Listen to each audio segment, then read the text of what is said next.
Evening guys, welcome back to our channel. Guys, आज का हमारा टॉपिक है कंजंक्शन। बहुत सारे स्टूडेंट कंजंक्शन नाम सुनते ही सोचते हैं कि ये बहुत ही हार्ड टॉपिक है, इसे इग्नोर कर देते हैं। तो गाइस, एक बात हमेशा याद रखिएगा, अगर आप कंजंक्शन नहीं सीखते हैं तो इंग्लिश का एक बहुत ही बड़ा टॉपिक आपका इनकम्प्लीट रह जाएगा। कभी भी आप दो सेंटेंसेस को आपस में जोड़ नहीं पाओगे। लेकिन इसका नाम इतना बड़ा देखकर हम कंफ्यूज हो जाते हैं, हम डर जाते हैं कि इसे सीखना बहुत ही हार्ड होगा, क्योंकि नाम भी काफ़ी बड़ा है तो शायद कॉन्सेप्ट समझना भी काफ़ी मुश्किल होगा। तो ऐसा बिल्कुल भी नहीं है, ये बहुत ही इजी टॉपिक है। आपको अभी तक हार्ड लगते थे ना, लेकिन मैं गारंटी लेती हूँ कि आपको आज इस वीडियो में जितने भी आपको कंजंक्शन दिख रहे हैं, सारे इतने इजी वे में समझाऊंगी कि सारे के सारे आपको अभी के अभी याद हो जाएंगे और आप इनका यूज रिटन इंग्लिश में और स्पोकन इंग्लिश दोनों में आप आराम से कर पाओगे। तो देखिए, even, that's why, as soon as, still, while, that's where, ये सब का यूज कहाँ किया जाता है, किस तरह किया जाता है, हम इसे बहुत ही डिटेल में समझेंगे। जैसे आप वर्ड मीनिंग याद करते हो ना, वर्ड मीनिंग हम रट रट के याद करते हैं ना, आप इसे वर्ड मीनिंग ही समझ लो। इसमें आपको हिंदी मीनिंग आपको याद रखने होंगे कि इवन को हिंदी में क्या बोला जाता है। हिंदी अगर आपको याद रहेंगे तो आप समझ जाओगे कि यहाँ पर इवन का मतलब जैसे होता है तक, तो तक के सेंस में हम इवन का यूज कर देंगे। तो जैसे वर्ड मीनिंग होते हैं वैसे ही कंजंक्शन होता है, थोड़े बहुत रूल होते हैं, उसे हम सीख लेंगे। ओके, तो चलिए एक एक करके हम सारे कंजंक्शन को सीखते हैं। सबसे पहला जो हमारा कंजंक्शन है वो है इवन। इवन का मतलब होता है तक। तो जहां भी हिंदी वाले सेंटेंस में आपका तक आएगा वहां पे क्या आपको यूज करना है, इवन का यूज करना है। देखिए, सेंटेंसेस बनाना काफी इजी होता है, आप बस ध्यान दीजिएगा। जैसे मैं तुम्हें जानता तक नहीं हूँ, आप बहुत सारे सेंटेंसेस ऐसे बोलते हो ना, भाई मैंने मैंने तुम्हारे पैसे तक नहीं लिए हैं, मैंने उसकी मदद तक नहीं की है। तो तक वाले जो सेंटेंसेस होते हैं, तक के सेंस में आपको क्या यूज करना है, इवन का यूज करना है। ओके, जैसे मैं तुम्हें जानता तक नहीं हूँ, even I don't know, even I don't know, मैं तुम्हें जानता तक नहीं हूँ। वैसे ही मैंने उसे बुलाया तक नहीं, वो फिर भी मुंह उठाकर आ गया, मैंने उसे बुलाया तक नहीं। तो इसे हम कैसे बोलेंगे, सबसे पहले तक के सेंस में आपको इवन का यूज कर देना है। मैंने उसे बुलाया नहीं, इसके लिए ये सेंटेंसेस आपका पास्ट सिंपल नेगेटिव हो गया। ये आपका पास्ट सिंपल का नेगेटिव सेंटेंस है, तो आप बोलोगे आई डिडंट। डिड नॉट का कॉन्ट्रैक्शन में आप यूज कर लो या अलग अलग यूज करो, आपके ऊपर है। Even I didn't call him, even I didn't call him, मैंने उसे बुलाया तक नहीं। वैसे ही उसने मुझसे पूछा तक नहीं। ये सेंटेंसेस आप मेरे साथ बनाते हुए चलो, इससे आपकी प्रैक्टिस हो जाएगी। कैसे बोलेंगे, देखिए एक बात और मैं आपको बता दूं, ये जो इवन है ना, इसका यूज आप स्टार्टिंग में करो या मिडिल में करो, बात एक ही है, उससे कोई दिक्कत नहीं है। ठीक है, तो स्टार्टिंग में भी कर सकते हो, बीच में भी कर सकते हो। तो आप ये सेंटेंसेस को इस तरह से भी बोल सकते हो, even he didn't ask me, या फिर ये सेंटेंसेस आप इस तरह से भी बोल सकते हो, he didn't even ask me, even ask me। तो आपके पास दोनों ऑप्शन है, आप दोनों में से कैसे भी, जिसमें आप कंफर्टेबल हो, इवन का यूज स्टार्टिंग में कर सकते हो या फिर हेल्पिंग वर्ब के जस्ट बाद भी कर सकते हो। ओके, तो वो आपके ऊपर है। तो इवन का मतलब होता है तक, तो अब आपको याद क्या रखना है, जहां भी तक आएगा वहां पे आपको इवन यूज कर देना है। ओके, चलिए नेक्स्ट, पहला कंजंक्शन हम लोगों ने कवर कर लिया। अब नेक्स्ट है दैट्स वाई। दैट्स वाई का मतलब होता है इसीलिए। यहाँ पे आप वाई का यूज क्या होता है, ये WH फैमिली वर्ड्स है। वाई का यूज मतलब होता है क्यों। जब हम किसी रीजन की बात करते हैं ना, जब हम रीजन की बात करते हैं तब हम वाई का यूज करते हैं। तो सेम ये भी वही है, दैट्स वाई यानी कि इसीलिए, यहाँ पर किसी रीजन की बात होगी। जैसे मैंने आपसे पूछा कि आप इंग्लिश क्यों सीखते हो, तो आपके पास रीजन होगा कि आपको जॉब चाहिए, इसीलिए आप अंग्रेजी सीख रहे हो। तो आप बोलोगे ना कि मुझे जॉब नहीं मिल रही है, मुझे जॉब चाहिए इसीलिए मैं अंग्रेजी सीख रहा हूँ। तो इसीलिए आपके पास रीजन है, वो काम करने का रीजन है, तो रीजन के लिए दैट्स वाई का यूज किया जाता है। Got it. तो कैसे बोलेंगे, इसीलिए मैं आया, वह मुझसे मिलने नहीं आया हॉस्पिटल में, इसीलिए मैं उससे मिलने आया, मैं देखने आया कि वो क्या कर रहा है। इसीलिए मैं आया, दैट्स वाई आई कैम। तो आपका फर्स्ट सेंटेंस कुछ भी हो सकता है, आप अपने अकॉर्डिंग यूज करना, आप अपने ग्रामर के अकॉर्डिंग, और जहां भी इसलिए आएगा वहां पे दैट्स वाई का यूज कर देना। ओके, इसीलिए उसने पूछा, बताइए कैसे बोलेंगे? इसीलिए उसने पूछा, कैसे बोलेंगे? इसीलिए के लिए दैट्स वाई का यूज करेंगे। That's why he asked, that's why he asked मतलब इसीलिए उसने पूछा। इसीलिए मैंने बोला, चलिए सेंटेंसेस पहले आप बनाओ। इसीलिए मैंने बोला, क्या हम बोलेंगे? आप मेरे साथ बनाते हुए चलो। इसीलिए मैंने बोला, हम बोलेंगे that's why I speak. Speak no, spoke verb का सेकेंड फॉर्म, पास्ट सिंपल है ना, इसीलिए। दैट्स वाई आई स्पोक, इसीलिए मैंने बोला। ओके, तो इस तरह से आप यूज करना, जब भी आपका कोई रीजन के लिए आप यूज करते हो इसीलिए का, तो वहां पर दैट्स वाई का यूज होगा। तो सेकंड नंबर स्ट्रक्चर भी, सेकंड नंबर हमारा कंजंक्शन भी हो गया कंप्लीट। थर्ड देखिए हमारा क्या कंजंक्शन है, as soon as. As soon as यानी कि जैसे ही, मतलब एक कार्य होगा और एक कार्य जैसे ही फिनिश होगा दूसरा कार्य स्टार्ट हो जाएगा। जैसे ही, जैसे आपका सेंटेंस, जैसे ही मैं वहां गया सब रोने लगे, यानी कि मेरा जाने का काम जैसे कंप्लीट हुआ तब तक रोने वाला एक्शन स्टार्ट हो गया, है ना। कि ऐसे भी बोल सकते हैं, जैसे मैंने देखा वो भाग गया। तो जैसे मैंने देखा यानी कि देखने का काम हमारा हुआ, वैसे वो भाग गया, दूसरा एक्शन भी कंप्लीट हुआ। समझ में आ रहा ना कैसे हम बोले? यहाँ पर दो कार्य होता है, जैसे पहला कार्य कंप्लीट होता है वैसे सेकंड कार्य होता है। ओके, जैसे ही मैं गया सब रोने लगे। As soon as I went, as soon as I went past simple का सेंटेंस है, सब रोने लगे। All started crying, all started crying. और जहां भी स्टार्ट, कीप ऐसे सारे वर्ड्स आते हैं उसके बाद आपका वर्ब हमेशा आईएनजी वाली फॉर्म आती है, ठीक है। जैसे ही उसने देखा, जैसे ही उसने देखा मैं 9 2 11 हो गई। तो जैसे उसने देखा यानी कि देखने का काम कंप्लीट हुआ, मैं भी गायब हो गई, है ना। तो जैसे ही उसने देखा, इसके लिए हम जैसे ही के लिए एज सुन एज का यूज करेंगे। हम बोलेंगे as soon as he saw, as soon as he saw. जैसे ही मैंने आपसे बात की, बताइए इसकी इंग्लिश क्या होगी? जैसे ही मैंने आपसे बात की, जैसे ही मैंने आपसे बात की क्या बोलेंगे? हम बोलेंगे as soon as I talk to you, I talked to you. जैसे ही मैंने आपसे बात की, as soon as I talked to you. Okay, तो इस तरह से आप यूज करना एज सुन एज का। जब भी आपको, जैसे ही आपको एक एक्शन कंप्लीट होगा वैसे ही दूसरा एक्शन स्टार्ट होगा, वहां पर एज सुन एज का यूज करेंगे। नेक्स्ट स्टिल, स्टिल यानी कि अभी भी बहुत ही ज्यादा यूज किया जाता है ये सेंटेंसेस में। तुम अभी भी मेरा इंतजार कर रहे हो, तुम अभी भी खा रहे हो, वो अभी भी सो रहा है। तो अभी भी जो आपके सेंटेंसेस में आता है उसके लिए आप स्टिल का यूज करोगे। ओके, जैसे मैं अभी भी इंतजार कर रही हूँ, I am still waiting for you. हमेशा आपका हेल्पिंग वर्ब के बाद आपका स्टिल का यूज होगा, हेल्पिंग वर्ब और मेन वर्ब के बीच में। Okay, I am still waiting for you. वह अभी भी भूखा है, कैसे बोलेंगे? वह अभी भी भूखा है, he is still hungry, he is still hungry. यहाँ पर कोई मेन वर्ब नहीं था तो हम लोगों ने सिर्फ हेल्पिंग वर्ब के बाद लगा दिए। ओके, तो आपको याद रखने हेल्पिंग वर्ब के बाद आपका स्टिल का यूज होगा। मैं अभी भी यहाँ हूँ, कैसे बोलेंगे? मैं अभी भी यहाँ हूँ, I am still here, I am still here. मैं अभी भी यहाँ हूँ, I am still here. Okay, तो जब भी आपको अभी भी बोलना होगा उसके लिए आप स्टिल का यूज करना। नेक्स्ट देखिए, नेक्स्ट है वाइल। वाइल का मतलब होता है करते हुए। यहाँ पर दो एक्शन एक साथ होता है, जैसे वह पढ़ते हुए खा रहा था, यानी कि पढ़ भी रहा था खा भी रहा था।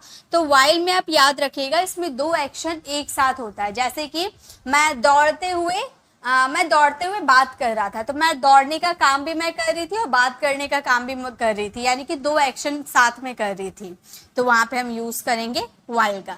जैसे कि वह पढ़ते हुए खा रहा था, मतलब पढ़ भी रहा था खा भी रहा था, तो हम बोलेंगे ही वॉज ईटिंग, वह खा रहा था, ही वॉज ईटिंग।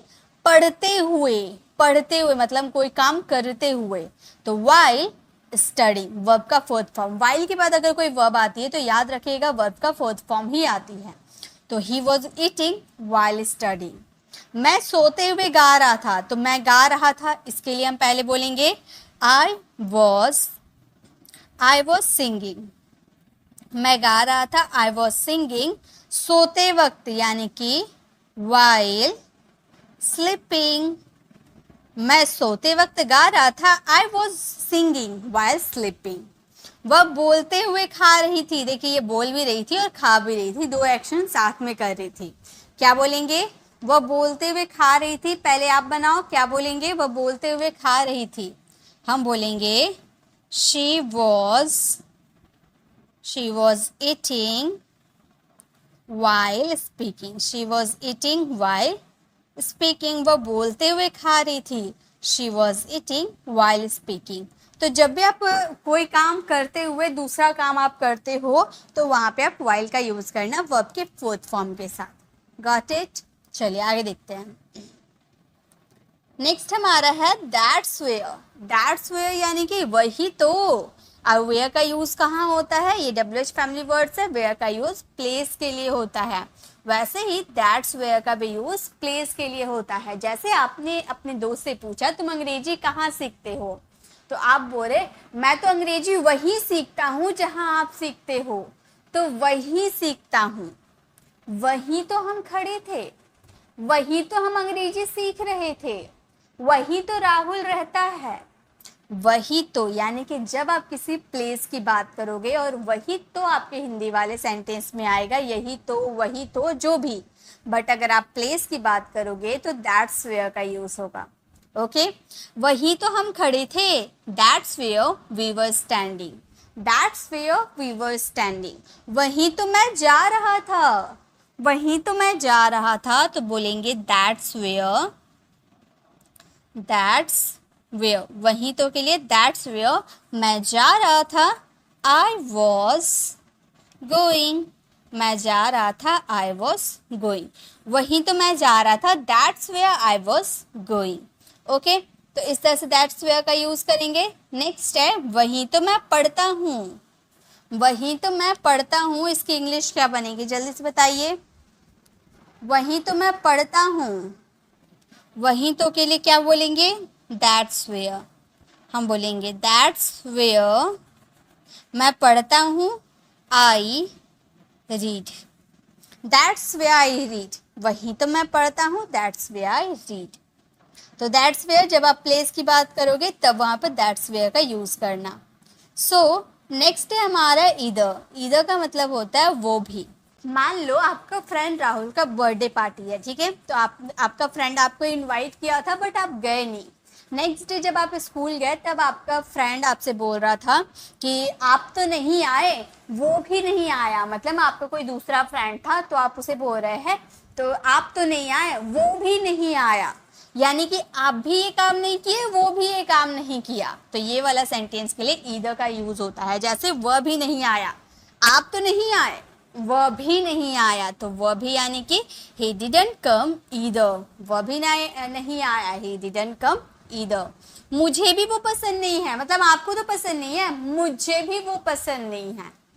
ठीक है, समझ में आ रहा है ना आपका मीनिंग कैसे निकल रहा है? मतलब मुझे तो पसंद नहीं है, आपको तो पसंद नहीं है, मुझे भी वो पसंद नहीं है।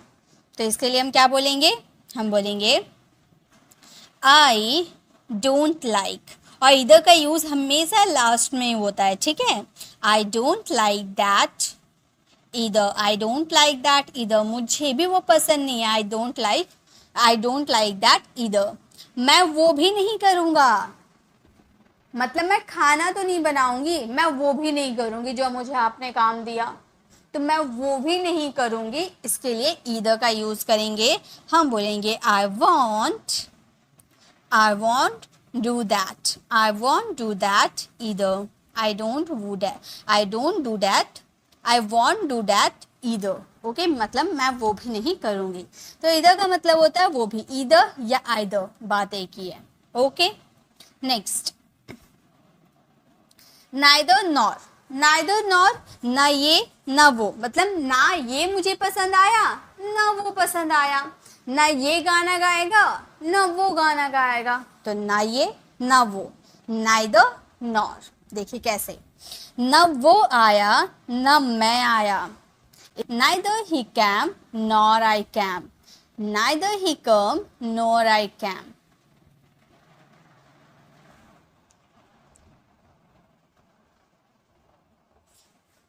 Neither he came nor I came. Okay. ना मैंने खाया ना उसने खाया, ना मैंने खाया ना उसने खाया, हम बोलेंगे neither I ate, neither I ate nor he ate। ना मैंने खाया ना उसने खाया, neither I ate nor he ate। ना मैंने बोला ना उसने बोला, ना मैंने बोला ना उसने बोला, तो बोलेंगे neither I said, neither I said nor he said, nor, एक मिनट, nor he said।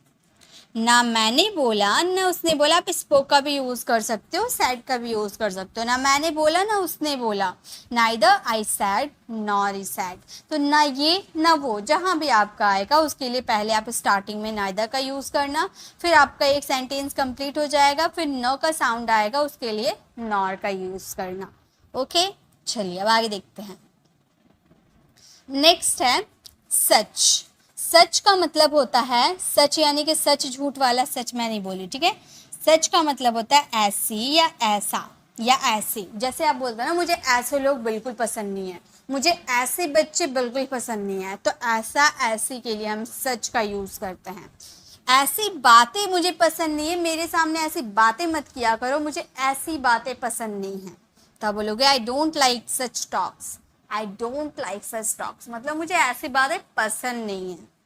ऐसा काम मैं नहीं करता, ऐसा काम मैं नहीं करता, तो हम बोलेंगे ऐसा काम मैं नहीं करता हूँ, ठीक है। प्रेजेंट की ही बात करिए, हम पास्ट आप नहीं समझिएगा, भले है नहीं आ रहा था लेकिन ये भी प्रेजेंट का ही शो कर रहा था। ऐसा काम मैं नहीं करता हूँ, हम बोलेंगे I don't do, I don't do such work, I don't do such work. ऐसा काम मैं नहीं करता हूँ, I don't do such work. मुझे ऐसे लोग पसंद नहीं हैं, बताइए कैसे बोलेंगे, मुझे ऐसे लोग पसंद नहीं हैं।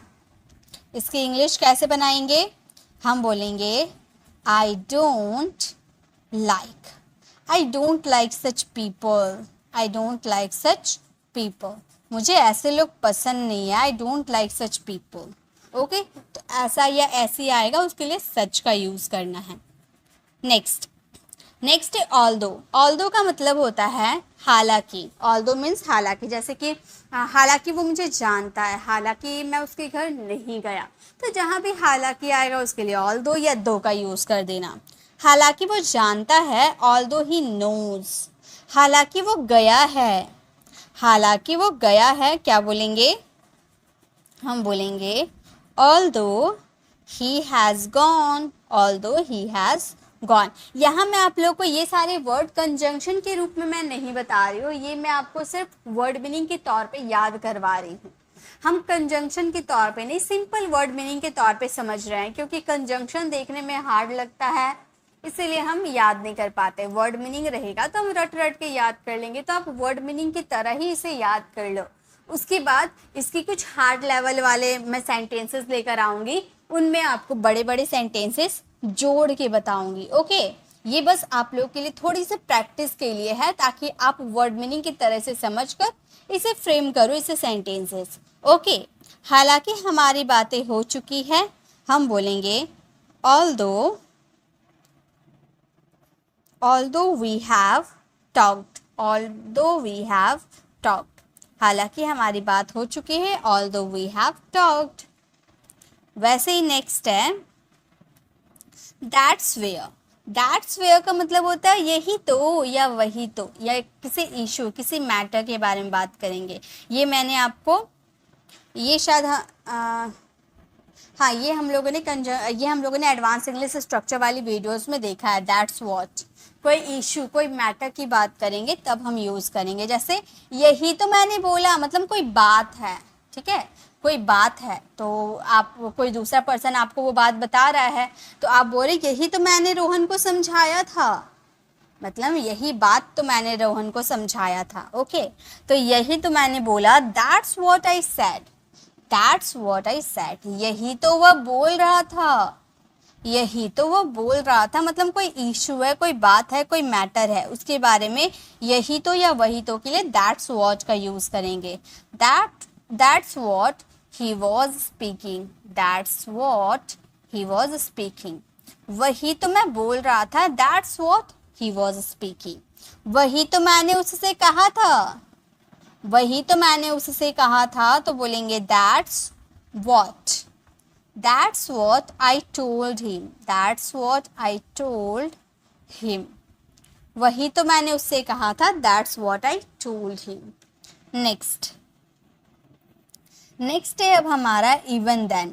Even then का मतलब होता है फिर भी उसने खाना नहीं खाया, फिर भी तुमने उससे बात नहीं की, फिर भी वो मुझसे पे गुस्सा हो रहा था, फिर भी जहाँ आएगा even then का यूज़ करना।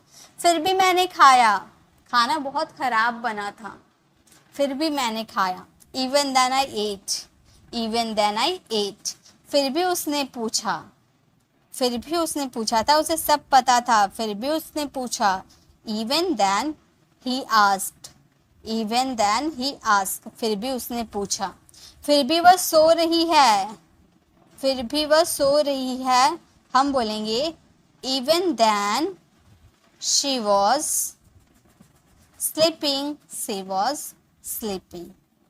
Even then she was sleeping, मतलब फिर भी वह सो रही थी। तो ये आपका सेंटेंस, जब भी आपका फिर भी आएगा आपके सेंटेंसेस में, तो उसके लिए आपको even then का यूज़ करना होगा। ओके, चलिए नेक्स्ट देखते हैं।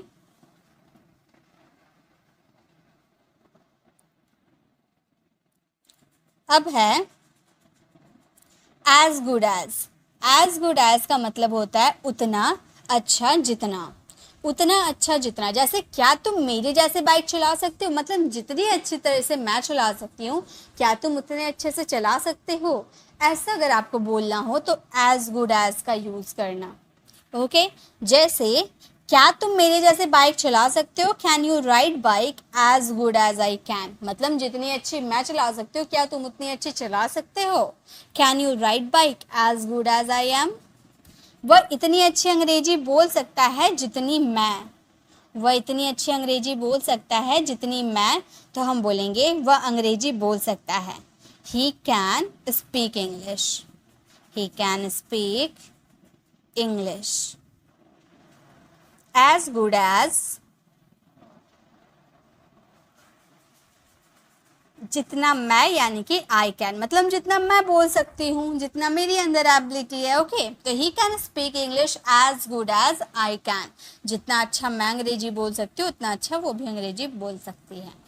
नेक्स्ट है एज फार एज, यानी कि जहाँ तक। जैसे आप बोलते हो ना, जहाँ तक मैं जानता हूँ रोहन 12 पास है, जहाँ तक मैं जानता हूँ कि रोहन या घर पे नहीं है, तो जहाँ तक यानी कि एज फार एज। जहाँ तक मैं जानता हूँ वो पढ़ता है, आपको कंफर्म नहीं है कि वो पढ़ता है या नहीं, आप अपनी बात बता रहे हो कि जहाँ तक मैं जानती हूँ वो पढ़ता है। As far as I know he studies, as far as I know he studies. जहाँ तक वो जानता है हम खेलते हैं, जहाँ तक वो जानता है यानी कि एज फार एज वो जानता है, ही नोज। हम खेलते हैं यानी कि वी प्ले। हमारा सेंटेंस हो गया, जहाँ तक वो जानता है हम खेलते हैं। As far as he know, he knows. Okay, he knows. As far as he knows we play. Okay, तो जब भी आपको जहाँ तक बोलना हो कि जहाँ तक आप ये जानते हो, जहाँ तक ये आपको पता है, उसके लिए आप एज फार एज का यूज़ करना। नेक्स्ट है वेदर और। वेदर और का मतलब होता है चाहे करे या ना करे, चाहे वो आए या ना आए मैं तो जाऊंगा। तो ऐसे आपका सेंटेंस आता है ना, चाहे, चाहे वो आए या ना आए, ठीक है। तो वेदर और मैं तो जाऊंगा, तो इसका सेंटेंस वेदर ही कम्स, ठीक है, whether he comes or not I will, whether he comes or not I will go, whether he comes or not I will go, चाहे वो आए या ना आए मैं तो जाऊंगा, चाहे वो देखे या ना देखे मैं तो देखूंगा। तो इसके लिए हम बोलेंगे whether they watch, whether they watch or not I will, or not I will। हमारा सेंटेंस है चाहे वो देखे या ना देखे मैं तो देखूंगा, whether they watch or not I will। Okay, I will watch कर सकते हो, लेकिन दो बार एक ही वर्ब को यूज़ मत करना। एक ही बार वर्ब आपने यूज़ कर दिया ये काफ़ी है, ठीक है, एक बार आपने यूज़ कर दिया ये भी काफ़ी है। चलिए आगे देखते हैं। नेक्स्ट है एज लॉन्ग एज यानी कि जब तक मैं यहाँ हूँ तुम्हारा कोई नहीं बिगाड़ सकता, तुम्हारा कोई भी कुछ बिगाड़ नहीं सकता। जब तक मैं वहाँ हूँ तुम्हें कोई हाथ तक लगा के दिखा नहीं सकता। तो जब तक यानी कि एज लॉन्ग एज, जब तक मैं यहाँ हूँ तुम कहीं नहीं जाओगे। मम्मी ने स्ट्रिक्ट परमिशन दिया है, जब तक मैं यहाँ हूँ तुम कहीं नहीं जाओगे। As long as I am here, as long as I am here, जब तक मैं यहाँ हूँ तुम कहीं नहीं जाओगे। You won't go anywhere, you won't go anywhere. जब तक तुम बोलोगे मैं भी बोलूँगा, जब तक तुम बोलोगे मैं भी बोलूँगा। तो हम बोलेंगे जब तक के लिए हम बोलेंगे as long as you speak, as long as you speak I will speak. तो हमारा सेंटेंस हो गया as long as you speak I will speak, जब तक तुम बोलोगे मैं भी बोलूँगा। तो जब भी आपके सेंटेंस में जब तक आएगा तो उसके लिए आपको एज लॉन्ग एज का यूज़ करना है। सो लास्ट हमारा कंजंक्शन है नॉट ओनली बट ऑल्सो, ना ये पर वो भी। जैसे मैं हिंदी ही नहीं इंग्लिश भी जानता हूँ, मतलब एक चीज़ आप जानते तो हो वो भी जानते हो, दूसरी चीज़ भी जानते हो, ठीक है। तो इसमें आप यूज़ करोगे नॉट ओनली बट ऑल्सो। मैं हिंदी ही नहीं इंग्लिश भी जानती हूँ, I not only know Hindi but also English. वह मेरा ही नहीं तुम्हारा भी भाई है। ये सेंटेंसेस आप फ्रेम करना, इसका आंसर कमेंट में ज़रूर देना। आपका गलत है या सही है मैं कमेंट में ज़रूर बताऊँ।